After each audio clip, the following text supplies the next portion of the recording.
I would like to welcome everybody to the October 23rd, 2020 special meeting of the Public Planning Committee. Teresa, are we in compliance with FOIA?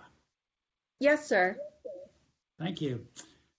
I'd like committee members to please unmute yourself to reply after Teresa calls your name for the roll. Teresa, please call the roll. Ms. Becker? Yes. Mr. Stanford? Present. Mr. Ames? Present. Thank you. May I have a motion to approve the agenda? So moved. Is there a second? Second. Thank you very much. Teresa, would you call the roll, please? Certainly. Ms. Becker? Yes. Mr. Stanford? For the motion. Mr. Ames? Yes, thank you. And also the minutes of the regular meeting of August 27th, 2020. Is there a motion to approve those minutes? Move to approve the minutes. Second. Thank you very much. Call the roll, please, Teresa. Ms. Becker? Yes. Mr. Stanford? Yes. Mr. Ames? Yes, thank you very much. Teresa, next. Mr. Chairman, public comments concerning agenda items were to be submitted electronically via the Open Town Hall portal. The portal closed 2 hours ago, and all comments were provided to the committee for review and made part of the official record. Citizens were also provided the option to comment on agenda items during the meeting by phone. We have one caller on the line to comment on the dirt road paving LMO amendments. During that item, Mr. Chairman, you may call on Dr. Kelly LeBlanc to address the committee for 3 minutes. Thank you very much. I appreciate that, Teresa. There is no unfinished business, new business to review and the recommendations on the dirt road paving LMO amendments. Terry, would you like to make a presentation? Yes, thank you. For the record, this is Terry Lewis. Today we're talking about the dirt road paving amendments. So these come forward to you with a recommendation of approval from Planning Commission, who reviewed this at their public hearing on October 14th. The town has a program to accept donations of public road right-of-ways on qualifying private unpaved roads. And as part of that, the town has developed a list of those roads, and then we've met with residents along those roads to explain the implications of paving these roads. Out of those meetings came some requests for additional flexibility. The general concerns were related to density, the size of the right-of-way, and setback and buffer requirements. So as a result of hearing those concerns, staff drafted LMO amendments to address them. Specifically, we've added language to the RM4, RM8, RM12, Marshfront, Mitchellville, Neighborhood Commercial, Stony, and Waterfront Mixed-Use zoning districts that states that parcels along a right-of-way acquired as part of this program shall be permitted to develop to the density potential that existed prior to the establishment of the right-of-way. We've also added language that the adjacent street setback will be a minimum of 5 feet along these parcels, that an adjacent street buffer will not be required. We've added a new section to establish the exceptions that will apply to all rights of way created as part of the town's dirt road paving program. And then added language that allows the town engineer to accept a right-of-way width of 30 feet for two-way traffic and 24 feet for one-way traffic for streets that are acquired under this program. So we feel like these changes, if they're adopted, will answer the concerns that we heard from the residents along these roads, provide some flexibility while still keeping in mind and providing what we need for access and for public safety. So, and I'd be happy to answer any questions that any of the committee members have.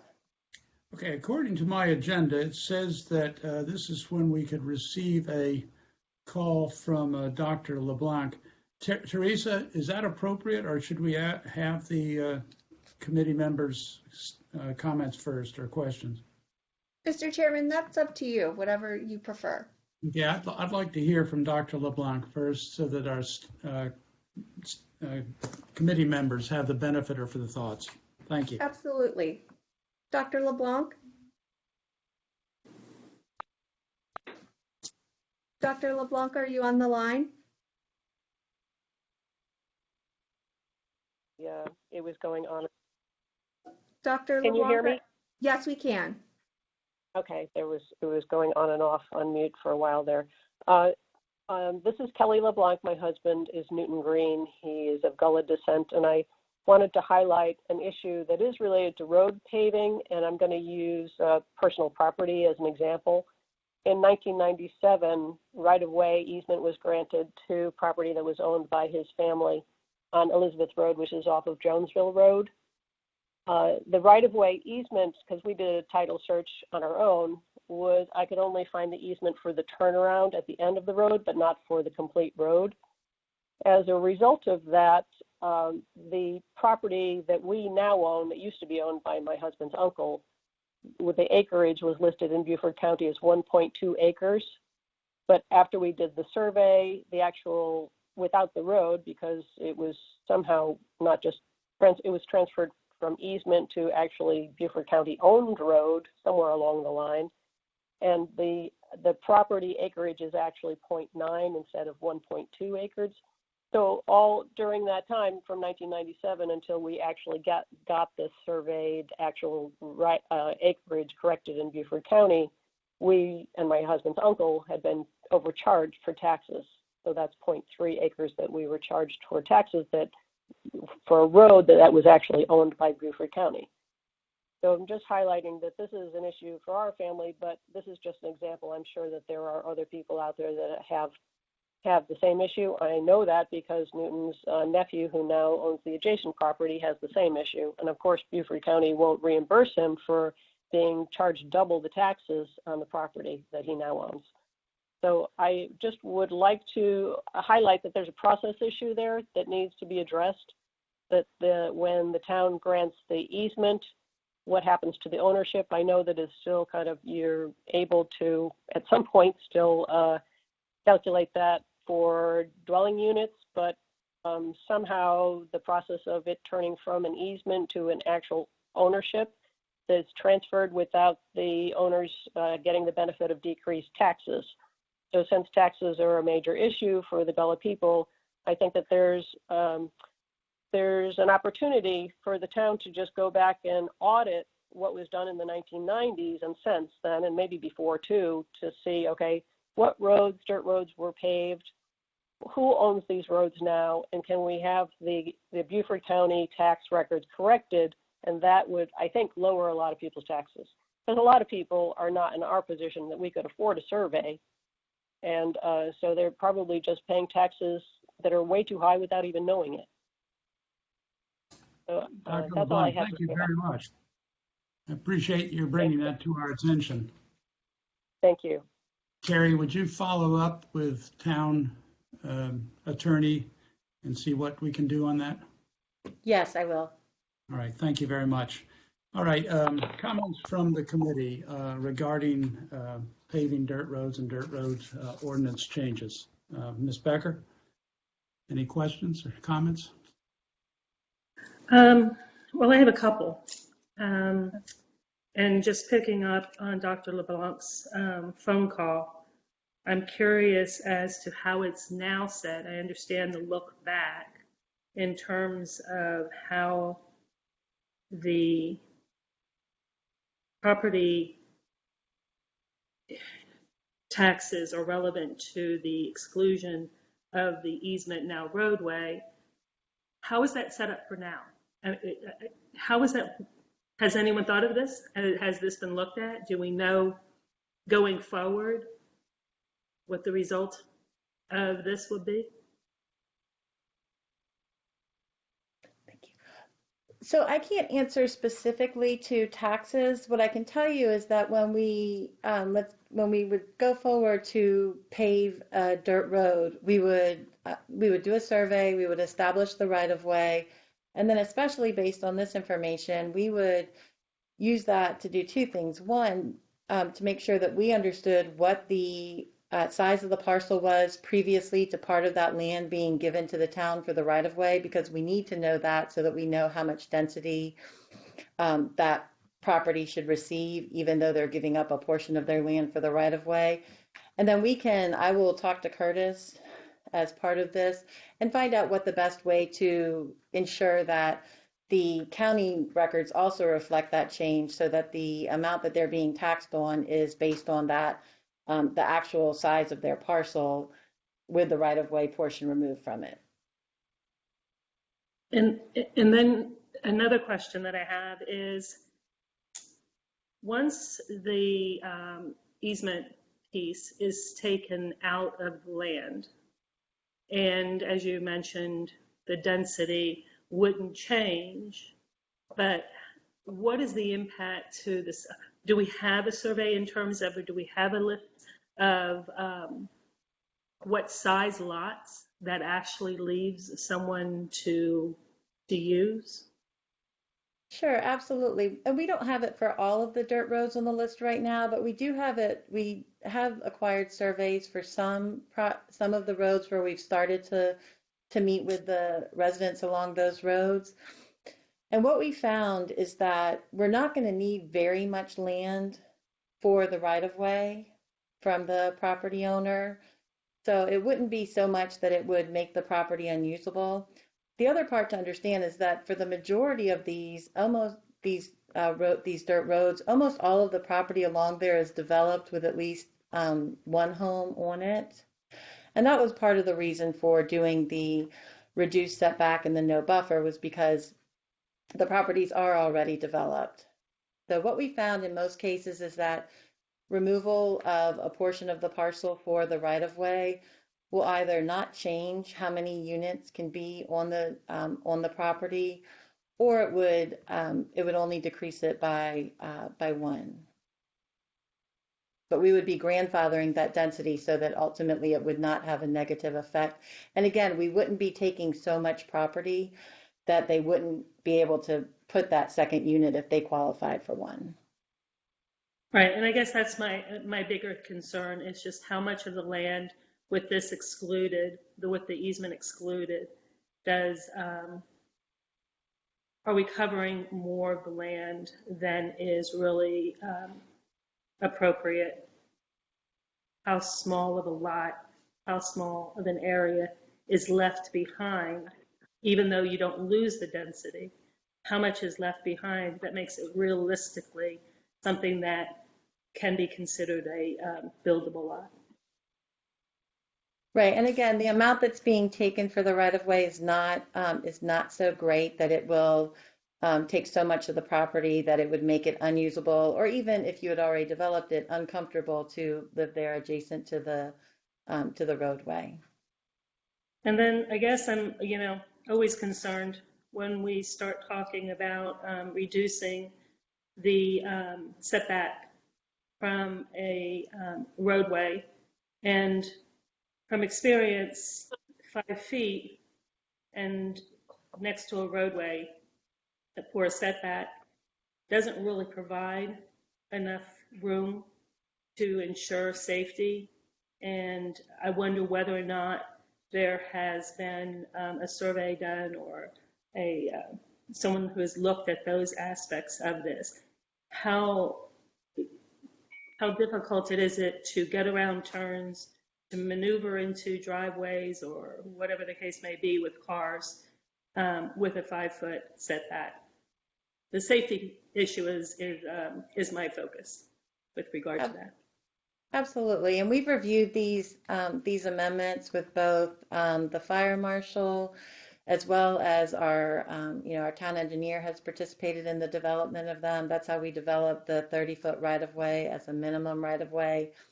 And looking at that setback, where that came from for the most part is when we're looking at these dirt roads and there's already development alongside of them, it's providing what we would like to have a greater setback, in some cases as well for that same reason. But that 5-foot setback at least gets us off the road, but doesn't get us necessarily right against somebody's front door.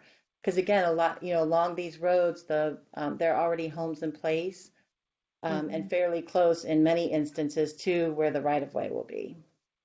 Are these right-of-ways where people would, you could anticipate someone would park their car and in the space? I don't believe so. Most of these have driveways off of them, so I would anticipate that most people would continue to park in the driveway. The right-of-way is going in the area where people drive right now, where the easement is. So, and it's adding to that existing easement. Okay, I'll let someone else ask questions. Thanks. You're welcome. Thank you, Ms. Becker. Mr. Stanford? Thank you. I think that some of the issue that Dr. LeBlanc brought up, while I understand it, can be explained by the distinction between an easement and the dedication of a right-of-way. In the case of an easement, you are allowing passage over a portion of the property, but you still have ownership of the property. In the case of a right-of-way donation, that is really a deed, a conveyance of the title to that property over to, in this case, the town of Hilton Head Island for construction of the road. I'm unclear on how the county would treat land that was subject to an easement, but I would like to think that the appraisal of that property would take into account the reduction of the value of that property as a result of the easement. In other words, that property couldn't be used for anything else, but that all depends on the terms of the easement. I think that may get to the heart of the matter. I was unclear about what she said about that there was an easement, but I'm not sure whether there was ever a dedication of right-of-way there. So that would be a clarification that would be important to her, and I hope it tends to answer some of the questions that have come up here. Terry, I think you've just said that the fire marshal has said that reduction to these right-of-ways will still allow passage of fire suppression equipment out there. Is that correct? That is correct. Thank you. I also have a question here about sewers. I suspect, but don't know, that most of these properties not only are not served by a paved road, but are also not served by a sewer. If the sewer were to be laid in the area, where would it be put? Would it be put in the right-of-way so that it had to be dug up again? Or would it be put in the buffer along the side, or do you know? So in some of these areas, there is sewer, and in areas where it wasn't, then we would potentially work with the public service district to coordinate that so that we wouldn't have to tear the road up again. But there is part of doing the right-of-way at 30 feet is for it to have the paved surface and then to have area on either side of it for utilities, stormwater ditches, things like that. Right. So what you're saying is before the town went in to pave one of these roads that was being donated, there would be coordination with PSD so that the sewer could be laid before the road was actually paved. Yes, In I'll areas where clarify. there's no sewer. Yes, and I'll clarify that with our town engineer. Yeah, I think that's important because it would be a waste of money to go in there and pave it and then come back in and dig it up to lay the sewer. That doesn't make a whole lot of sense going in there. Finally, I have a kind of a legalistic comment on Section D, where it's talking about exceptions for streets in the town's dirt road paving program. There is no definition of the town's dirt road paving program. I don't want this program to be someone to take advantage of it because it wasn't made clear. So my suggestion would be in the last sentence of the introductory paragraph, which now reads, the criterion are as follows, and lists various criteria for the program. I would suggest that we insert the town's dirt road program is defined as follows, and the criteria are as follows, or something like that. Probably some smoother language than what I just said. I think you understand my point in that this is a focused program that is designed to help people in a very specific situation, not for general development purposes. And that's where I'm concerned that there's a potential someone could try to take advantage of it, and let's close that door now.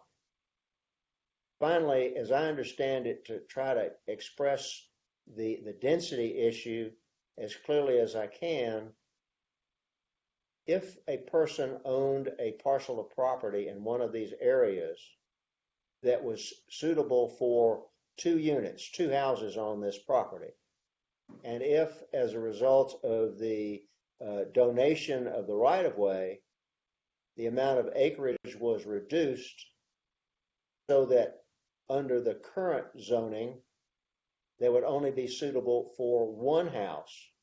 Because of this provision, that property owner would still have a density of 2 units to that property. Is that a fair description of the intent of this ordinance? Yes, it is. Thank you very much. Those are my comments. Thank you, Mr. Stanford. Terry, do you happen to have a slide or a map that you can share your screen and show us where most of these potential dirt roads are? Yes, I do. And I broke them up. There are actually 5 maps. We're going to share the screen. The first one are proposed dirt roads in the Mitchellville, Bagel, and Fish Hall area. The second map. The water is to the upper right-hand corner. Is that correct? Port Royal Sound? Yes, that's correct. Okay, got it. And so everything in purple is a potential dirt road. That's correct. Okay. They're dirt roads that are right now. They're on the proposed Yes. dirt road paving list. Yeah, okay. And do you have any idea at this time, if you were to overlay a Google map or a GIS map, how many houses are on those at this point? I don't have that information right in front of me, but for the ones that we have looked at so far, out of all of the proposed dirt roads, and there are about 40 right now, for some of those that we were working a little bit more closely on in preparation for moving forward, we did figure out that information, how many homes were on the property right now, and what the density could be on those properties. So I don't have that in front of me right now, but we do have it for some of the roads. Okay, go to the next screen, please. All right, so for map 2, these are proposed dirt roads, or these are dirt roads in the Wild Horse, Gumtree, and Squire Pope areas.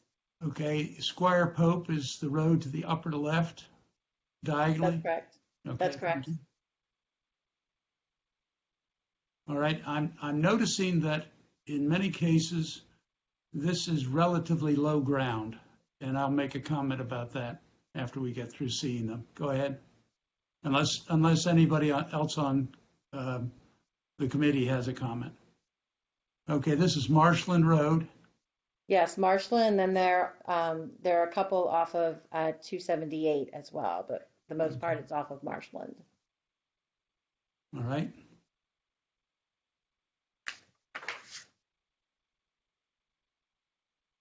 This next one are dirt roads in the Muddy Creek, Bryant Road, Oakview, Jonesville, and Spanish Wells areas. Got it. Okay. And then the final one, there's just one. It's in North Forest Beach, off of North Forest Beach Drive. All right. Yeah. Okay. All right. Thank you. I appreciate your doing that because I just really didn't have a good idea of how many and where they fall. Couple of questions. As we identify a potential dirt road that we think is appropriate for paving, for whatever reason, does the town go in and survey the individual properties, or is that a responsibility of the property owner first? No, the town is surveying those properties as part of this project.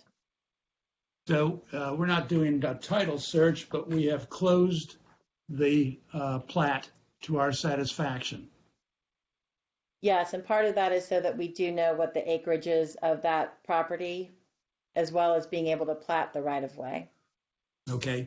I mentioned when I was looking at the maps that some of those parcels were low ground.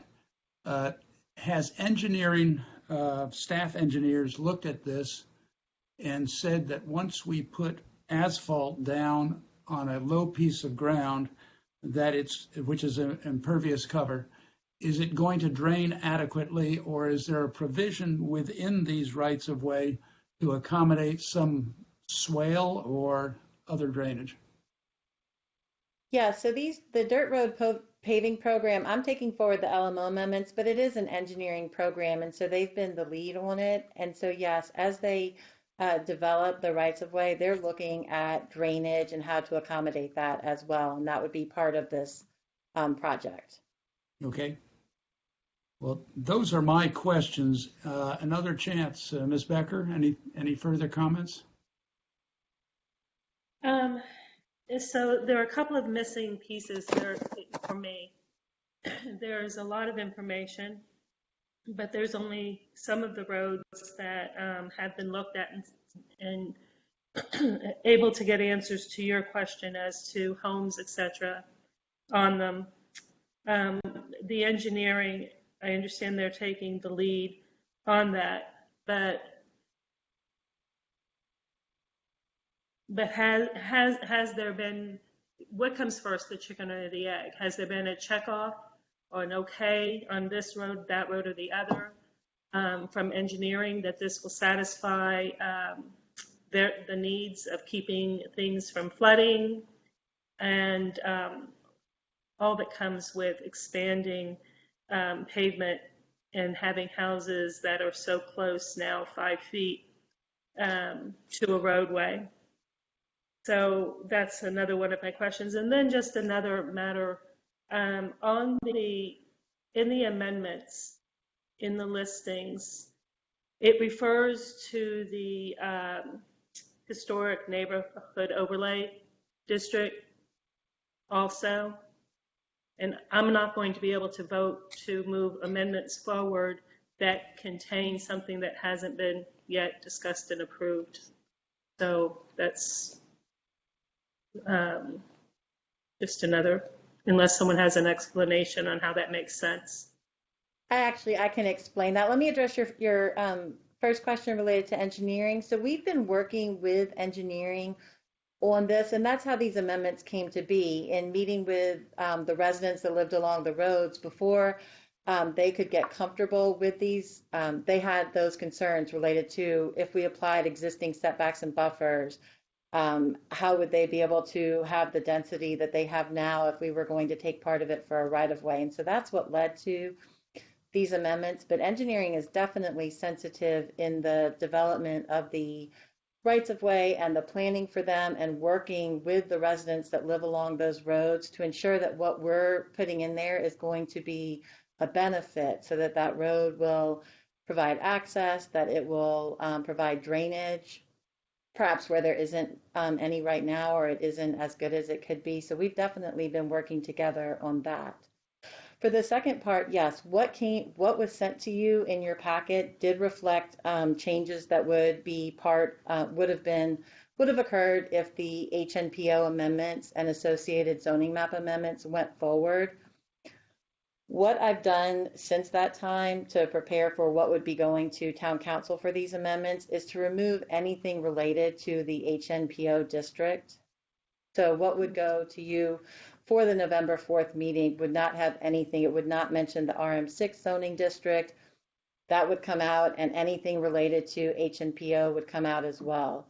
Unfortunately, at the time that we sent these packets out, the decision hadn't been made yet to pull HNPO from this meeting. Okay, well, I understand that.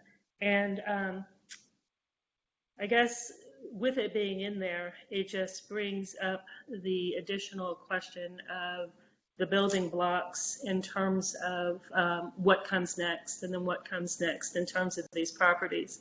And I just continually remain concerned about the expansion of building on properties, reducing or eliminating buffers and setbacks, increasing heights, and then leaving the window open for the official to grant additional waivers by discretion. And so those are a lot of my concerns. I'm not convinced that this document is ready to move anywhere. There's lots that needs to be added and refreshed before it really should move past.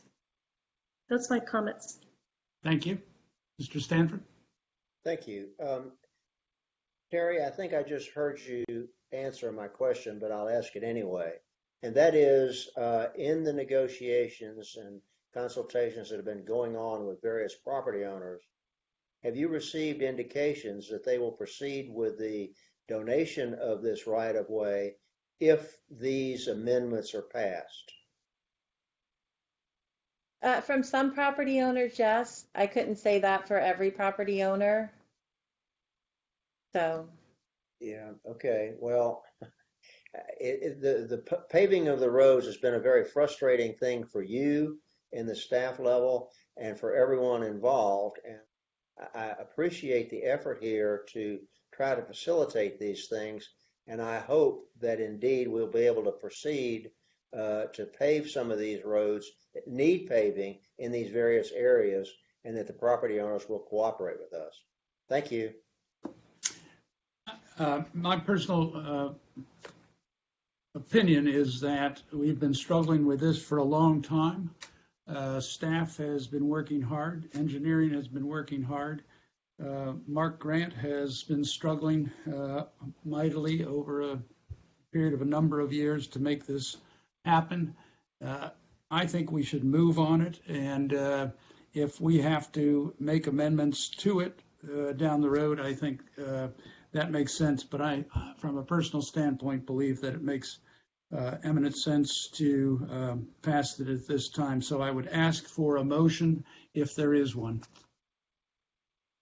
I move that we move this matter of the dirt road paving amendments forward to the full town council for consideration. Thank you. Is there a second?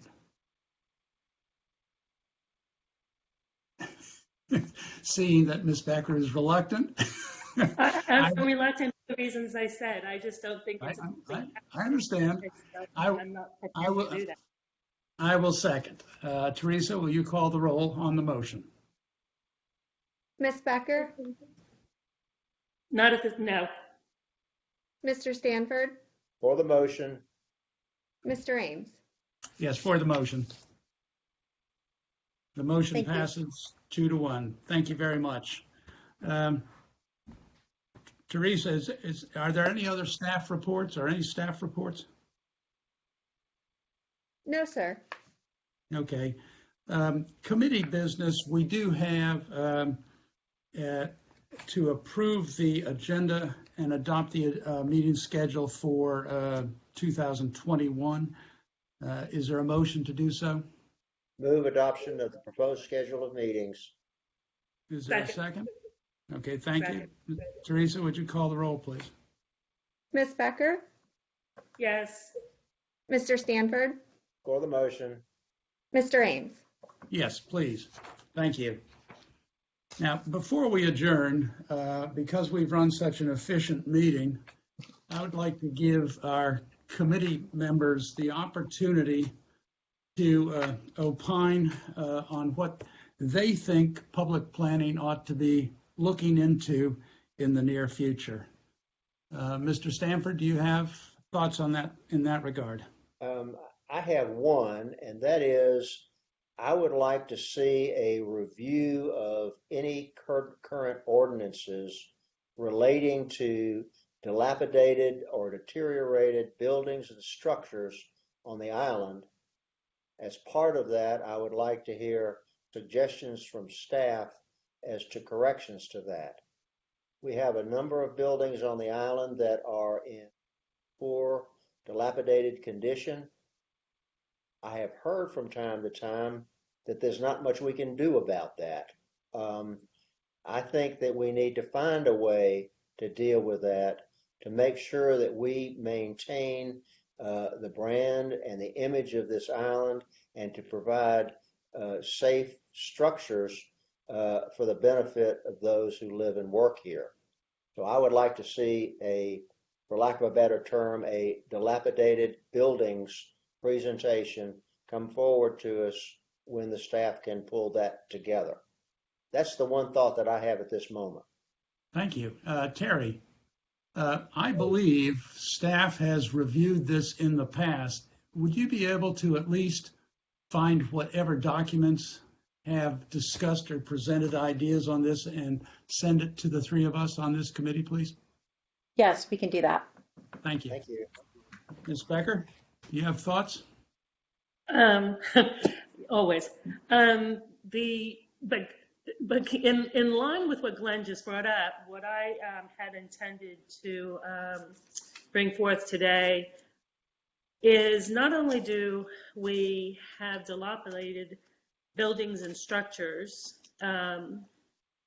but we also have talked about in the past how some of the buildings are starting just simply to look outdated and worn. And so along with that, there is an obvious need, I believe, to look at and refresh our landscaping along our major roads, enhance where we can. One particular, and I mean all along the roads, much of it looks as though it could really use some work, some improvement, some tailoring. In particular, one area that seems to be devoid of landscaping and Hilton Head brand appearance is the area from Matthews Drive to Shelter Cove. I know when I've asked about this in the past, there are a couple of reasons that have been given over time, but I think not sure those reasons really shouldn't be reviewed, and we shouldn't look at it with a different eye. That would be keeping the same look and appearance from the beginning of the island to sea pines all across our island.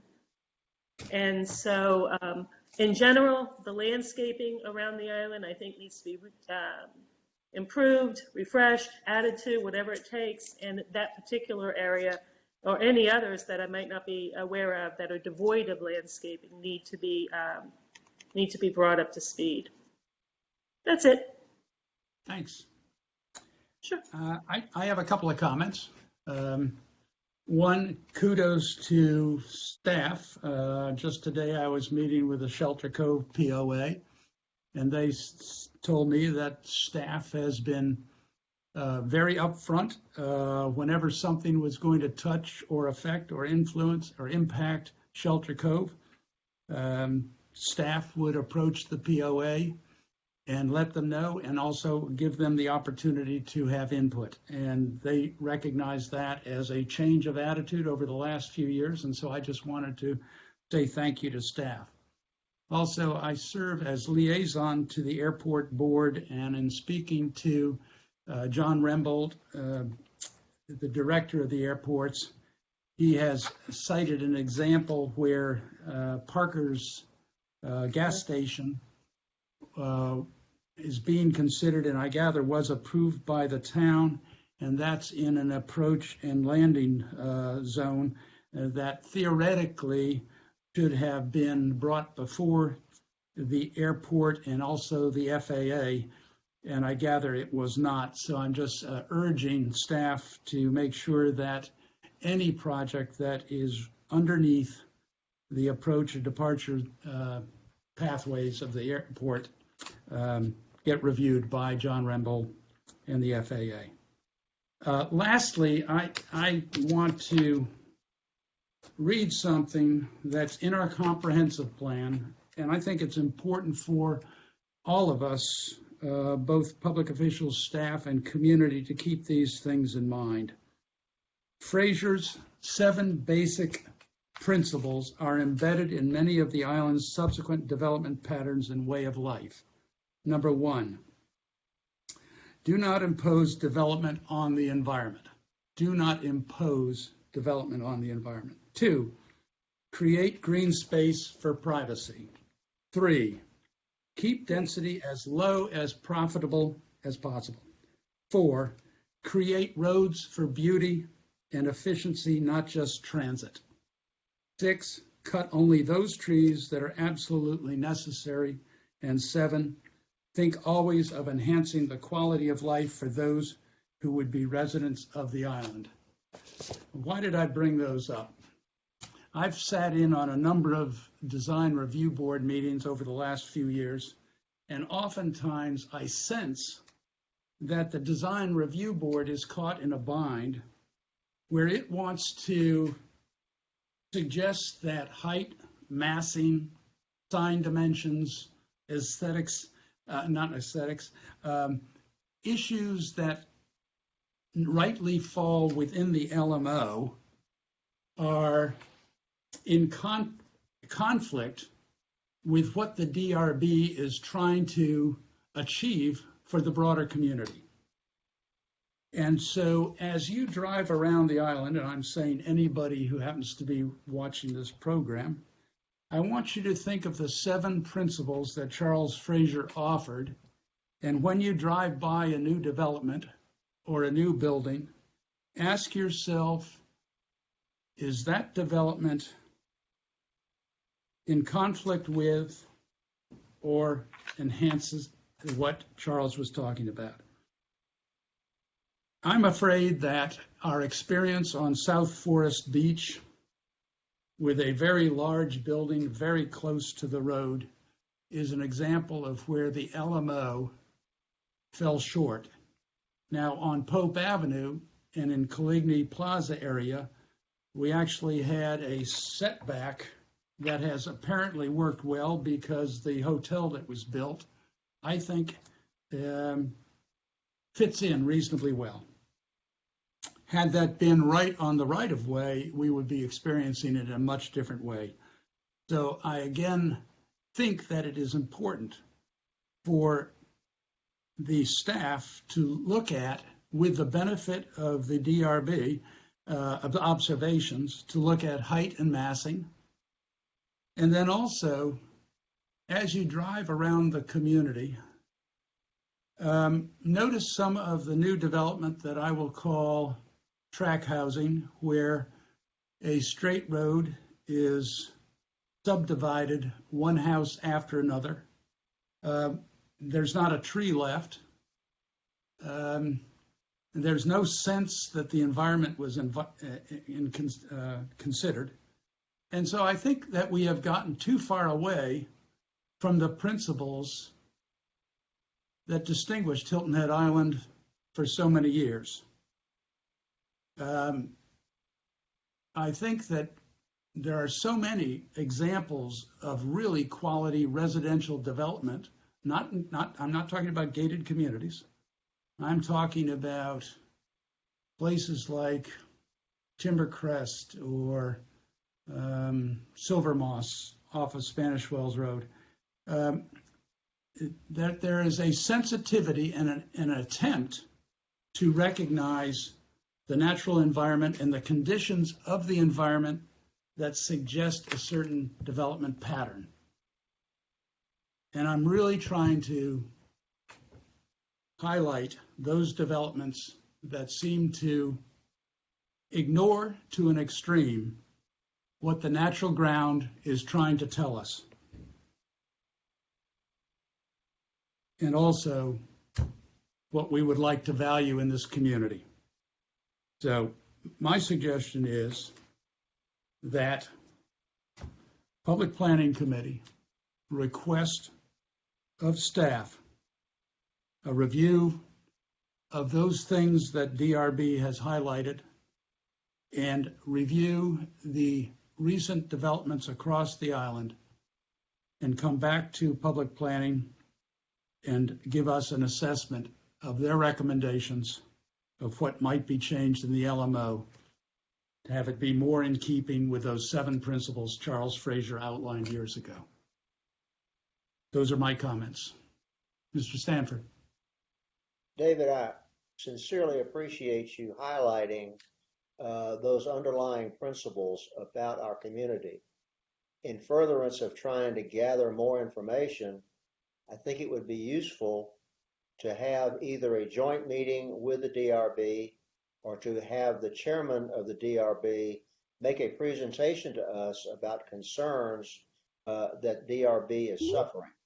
I think that could be very useful to us in trying to meet the challenges that you're putting in front of us. So thank you for that idea, and I look forward to further development. Thank you.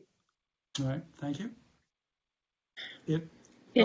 Ms. Becker. Just want to piggyback on all of that, because I think that the three of us have been on the same wavelength today, and that you highlighted exactly the reasons why the things that Glenn and I have mentioned are important.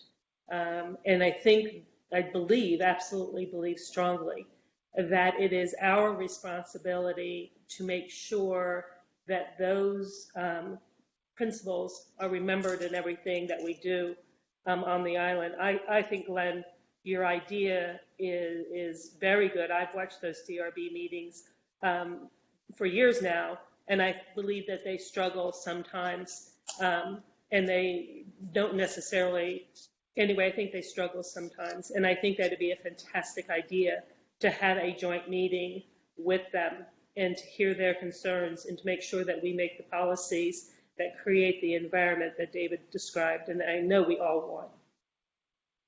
Thank you very much.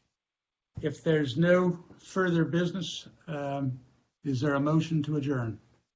So moved. Is there a second? Yep. All those in favor, raise your right hand, please. Thank you very much. Have a good day, all. Thank you. Nice meeting. Thank you.